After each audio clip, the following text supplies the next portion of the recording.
رمضان كريم كريم كريم شهر عظيم عظيم عظيم. Alhamdulillah, kita bersyukur kepada Allah Subhanahu wa taala yang telah memberikan kita banyak kenikmatan sehingga ana dan antum bisa berkumpul di jengkal tanah yang Allah cintai di masjidnya, yaitu Masjid Al-Islam. Tentunya kita hari ini berada malam ke-14 Bapak, di bulan Ramadan tahun 1443 Hijriah. Ramadan itu begitu istimewa sekali di hadapan Allah Subhanahu wa taala. Sampai-sampai para ulama itu menjelaskan bahwasanya orang-orang solih sebelum ana dan antum, mereka itu berdoa kepada Allah Subhanahu wa taala. Sampai dalam kitabnya Ibnu Rajab Al-Hambali, dalam kitab Lataiful Ma'arif itu dijelaskan Bapak, karena sahabatu yata'unallaha fi sittati ashhur ayyuballihum bi Ramadan. Mereka itu para sahabat berdoa 6 bulan sebelum datangnya bulan Ramadan agar mereka diizinkan oleh Allah untuk diperjumpakan di bulan Ramadan. Makanya hari ini anak bersyukur dan antum wajibnya bersyukur kepada Allah Subhanahu wa taala. Kita diizinkan oleh Allah, kita sudah melewati 10 hari pertama, Pak. Imam Ibnu Rajab itu membagi Ramadan itu menjadi 3 waktu, Pak. 10 hari pertama, 10 hari kedua, dan 10 hari ketiga. Dan hari ini saya dan Bapak serta para ummahat sudah berada pada 10 hari yang kedua. Makanya Ramadan itu begitu istimewa, Pak. Ramadan ini waktu yang paling emas, prime time-nya kita beribadah kepada Allah Subhanahu wa taala itu berada di bulan Ramadan. Tidak ada waktu dalam rotasi 1 tahun yang Allah gulirkan kepada ana dan kepada antum kecuali waktu itu yang paling dijabah oleh Allah Subhanahu wa taala itu waktu di bulan Ramadan. Makanya para sahabat itu berdoanya 6 bulan, Pak. Kalau ana dan antum paling berdoanya sebulan sebelum datangnya Ramadan. Mungkin ketika sirup marjan itu sudah iklan di TV, gajah duduk sudah iklan di TV, kemudian konggoan yang biasanya nggak pernah muncul, tiba-tiba muncul, kita baru berdoa. Tapi para sahabat itu mereka berharap betul kepada Allah agar mereka diperjumpakan dengan Ramadan. Makanya Ramadan itu prime time-nya kita melakukan ketaatan dan ibadah, Pak. Orang yang nggak memahami tentang keutamaan Ramadan, dia akan menjalani Ramadan apa adanya dan ala kadarnya. Ibarat anak dan antum hari ini memakai baju, Pak. Kalau bajuku dan bajumu harganya 5 juta, kita akan rawat betul-betul. Misalkan kecipratan cabai ataupun saus, kita makan kebab gitu, akan dikucek. Tapi kalau anak dan antum nggak paham kalau baju yang anak dan antum gunakan itu harganya mahal, kalau kena saus, kena kecap, kita akan biasa saja. Makanya hari ini kenapa ada orang itu dijumpakan dengan Ramadan, mereka melakukan ibadah itu biasa dan apa adanya dan ala kadarnya. Karena mereka nggak tahu, Pak, keutamaan Ramadan yang begitu besar di hadapan Allah Subhanahu wa taala. Makanya kalau anak dan antum, Pak, membaca dalam Quran dan hadis, tidak ada pahala yang detail, Pak, kecuali Allah itu menyembunyikan di bulan Ramadan. Kalau anak dan antum membaca Quran di luar bulan Ramadan, pahalanya jelas. Man qara'a harfan min kitabillah falahu bihi hasanatun wal hasanatu bi asyri amsalihha la aqulu alif lam mim harfun bal alifun harfun wa lamun harfun wa mimun harfun. Jelas kalau anak dan antum baca Quran, setiap satu hurufnya akan mendapatkan 10 kebaikan. Jelas, Pak.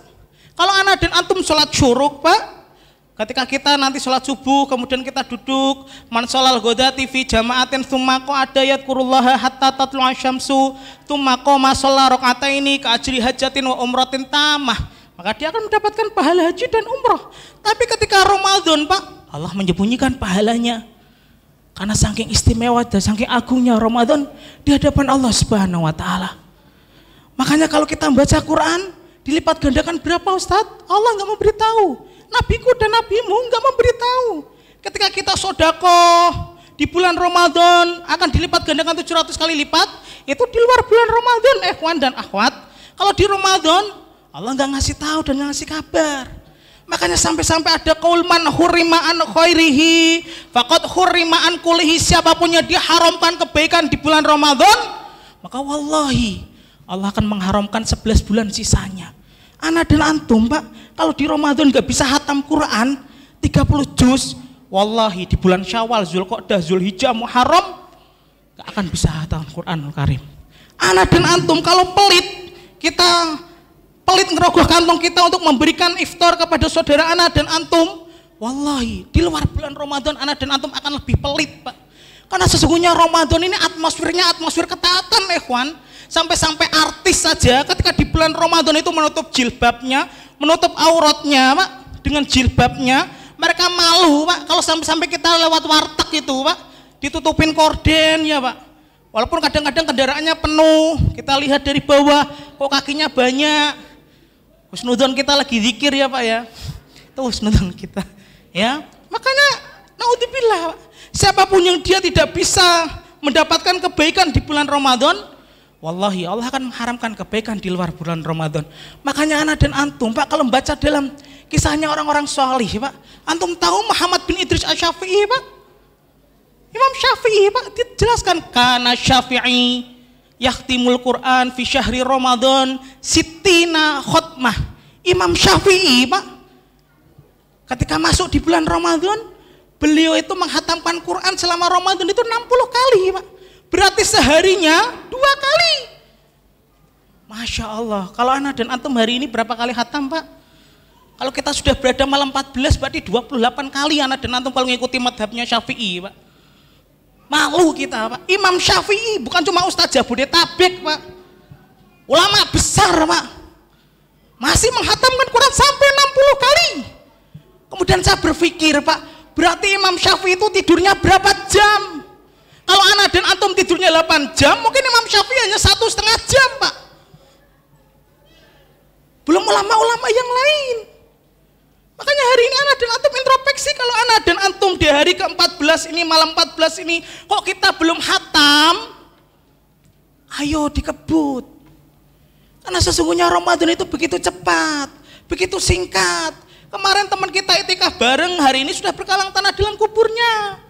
Kemarin saudara kita sholat itikaf, kemudian sholat tarawih bareng, hari ini sudah berkalang tanah dalam kuburnya. Berapa banyak hari ini teman anak dan antum yang mereka usianya mungkin lebih muda dan lebih tua, mereka sudah mendahului anak dan antum Pak.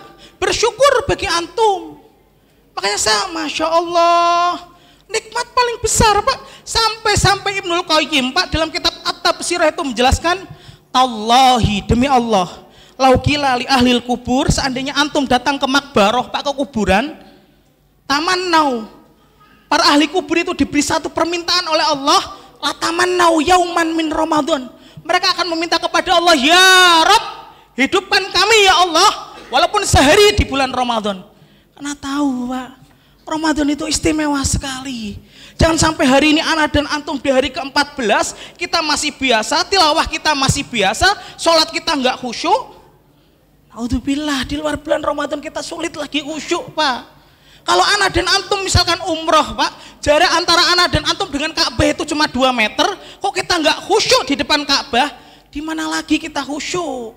Kalau anak dan antum di Ramadan nggak bisa khusyuk Pak, terus di mana lagi ikhwan dan akhwat?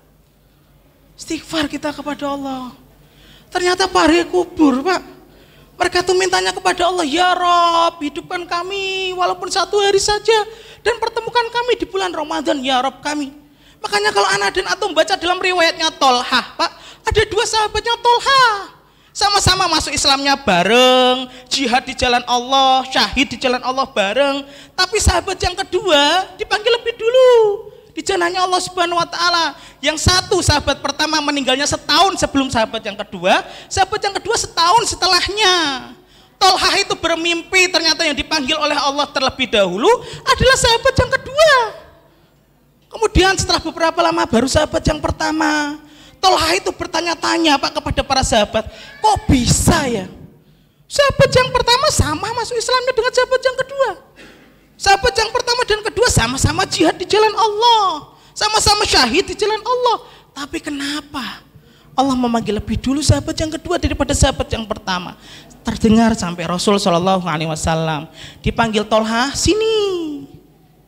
Tidakkah engkau tahu sahabat yang kedua mendapatkan kelebihan dari sahabat yang pertama di hari Ramadannya? Benar ya Rasulullah. Bukankah sahabat yang kedua bisa menghatamkan Quran lebih banyak daripada sahabat yang pertama ketika di bulan Ramadan? Benar wahai Rasul. Bukankah sahabat yang kedua masih bisa melaksanakan sholat sunnah lebih banyak daripada sahabat yang pertama? Benar Rasul. Itulah yang menjadikan perbedaan mereka di akhirat. Ternyata nasib anak dan nasib antum Pak, bisa jadi kualitas ibadah antum lebih unggul. Makanya Pak, Allah itu tidak menilai kuantitas. Bisa jadi Ramadan anak dan Ramadan antum banyak, tapi tidak ada yang berkualitas. Coba cek, kita sudah sampai juz berapa, sudah berapa kali khatam Pak. Makanya Ramadan merupakan prime time-nya kita untuk melakukan ibadah dan melakukan ketaatan kita kepada Allah Subhanahu wa taala. Adapun kedua, Pak, keutamaan Ramadan adalah Ramadan waktu yang paling cepat, Pak, untuk menghapuskan dosa ana dan dosa antum, Pak. Makanya Rasul sallallahu alaihi wasallam itu bersabda dalam hadis yang sahih, "Man shoma ramadhana imanan wa ihtisaban ghufira lahu ma taqaddama min dzambi." Antum istighfar, Pak, di bulan Rajab dengan antum istighfar di bulan Ramadan lebih utama mana, Pak? Di bulan Ramadan. Antum istighfar di bulan Syawal dengan antum istighfar di bulan Ramadan lebih utama mana, Pak?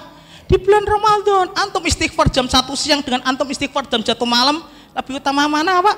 Lebih utama jam 1 malam. Karena sesungguhnya Ramadan ini waktu yang pas, Ramadan ini waktu yang untuk kita bertobat kepada Allah Subhanahu wa taala. Makanya nabiku dan nabimu mengajarkan salah satu doa, Pak. Allahumma innaka afuwun karim, tuhibbul afwa fa'fu anni, ya Allah. Sesungguhnya Engkau adalah zat yang maha pemaaf, ya Allah. Ampunilah dosaku, ya Allah, selama kami melakukan dosa di luar bulan Ramadan. Minta doa, Pak, kepada Allah Subhanahu wa taala. Karena Ramadan merupakan prime time-nya kita bertobat kepada Allah Subhanahu wa taala. Pintu surga itu enggak pernah dibuka, Pak, di bulan Rajab. Pintu surga enggak pernah dibuka di bulan Sya'ban.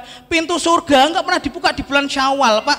Tapi ketika tamu agung dan waktu yang istimewa ini datang, Allah membuka pintu surga, bukan cuma satu, Pak. 8-8-nya pintu surga Allah buka, Pak. Masya Allah, begitu agungnya Ramadan di hadapan Allah Subhanahu wa taala. Marilah kita bertobat. Mungkin dulu ana dan antum pernah nyempil sesuatu yang riba dalam mulutku dan mulutmu, pernah menyempil sesuatu yang bukan hak kita. Kita bertobat kepada Allah Subhanahu wa taala. Semoga Allah mengampuni dosa kita. Adapun yang ketiga, Pak, keutamaan Ramadan merupakan prime time-nya kita berdoa kepada Allah Subhanahu wa taala. Makanya kalau ana dan antum baca dalam Quran surat Al-Baqarah, Pak, dalil tentang Ramadan, Pak, dalam Quran surat Al-Baqarah ayat 183 itu bergandengan dengan dalil tentang doa, Pak. Wa idza sa'alaka ibadi anni fa inni qarib. Apabila ada hamba yang bertanya meminta kepadaku, sesungguhnya aku itu dekat. Doa, Pak, kepada Allah Subhanahu wa taala. Para santri berdoa di bulan Ramadan agar ibu kita disehatkan. Nanti ketika antum mudik liburan dari pesantren Al-Islam ini, antum masih bisa mijetin kaki ibu antum. Doa, Pak, agar hajatku dan hajatmu selama hidup kita di dunia dikabulkan oleh Allah Subhanahu wa taala. Berdoalah, ikhwan, karena sesungguhnya Allah itu zat yang maha pemalu. Ketika ada hamba yang mengangkat doanya, mengangkat tangannya, tapi tidak dikabulkan oleh Allah Subhanahu wa taala, Allah itu Masya Allah begitu rahimnya kepada anak dan kepada antum. Makanya, Pak, ketika sahur, anak berwasiat kepada diri anak pribadi dan kepada antum, matikan televisi itu, Pak. Antum gak malu, Pak? Allah itu turun di sepertiga malam ke langit dunia, Pak. Antum sedang nonton TV, matikan itu, Pak. Waktu yang mustajab itu sahur, untuk kita berdoa kepada Allah Subhanahu wa taala. Doakan guru-guru kita yang hari ini enggak bersama kita. Semoga mereka diberi kesehatan oleh Allah Subhanahu wa taala. Semoga mereka dikuatkan. Doakan, Pak. Jangan sampai kita lupa hari ini kita masalah bisnis saja yang diurus, kurma herbal, tapi kita lupa untuk berdoa kepada Allah Subhanahu wa taala. Doakan agar anakku dan anakmu menjadi anak-anak yang salih dan salihah. Doakan, Pak, agar generasi-generasi Islam ini, anak-anak mahasantri Al-Islam ini betul-betul nanti istiqomah di jalan Allah Subhanahu wa taala. Karena siapapun yang paling banyak mengetuk pintu langit di Ramadan, dialah yang paling besar dibukakan hajatnya oleh Allah Subhanahu wa taala. Semoga Allah senantiasa membimbing anak dan antum. Manfaatkanlah, Pak. Jangan pernah kita kalah sama kuda balap, Pak. Garis finish kita kurang 16 hari lagi. Garis finish kita sudah di depan mata. Kalau anak dan antum melihat kuda balap, Pak, kuda balap kalau mendekati garis finish, itu jokinya akan nyabut lebih kenceng, Pak. Kalau anak dan antum melihat MotoGP, Pak, bukan lihat pawang hujannya, Pak, ya. Jangan lihat pawang hujannya. Kalau anak dan antum melihat MotoGP dan F1 itu, Pak, laps yang paling menegangkan itu bukan laps pertama. Laps yang paling menegangkan bukan laps yang ke-10, tapi laps yang paling menegangkan itu laps yang terakhir. Dan ini anak dan antum sudah mendekati di laps yang terakhir, laps yang menentukan. Sesungguhnya Allah itu melihat amal kita itu di akhirnya. Semoga Allah memberikan kita istiqomah, tilawah kita diterima oleh Allah Subhanahu wa taala, infak kita diterima oleh Allah Subhanahu wa taala, salat tarawih kita tadarus kita, kemudian nanti itikaf kita di 10 hari terakhir. Semoga Allah Subhanahu wa taala menerima dan memberatkan timbangan ana dan antum di yaumul qiyamah. Amin amin ya rabbal alamin. Akhiru da'wana alhamdulillahirabbil alamin. Subhanakallahumma wa bihamdika asyhadu an la ilaha illa anta astaghfiruka wa atubu ilaik. Manfaatkanlah Ramadan ana dan antum semaksimal mungkin agar ana dan antum menjadi orang-orang yang bertakwa, bukan menjadi orang-orang yang celaka di Ramadan 1443 Hijriah. Assalamualaikum warahmatullahi wabarakatuh.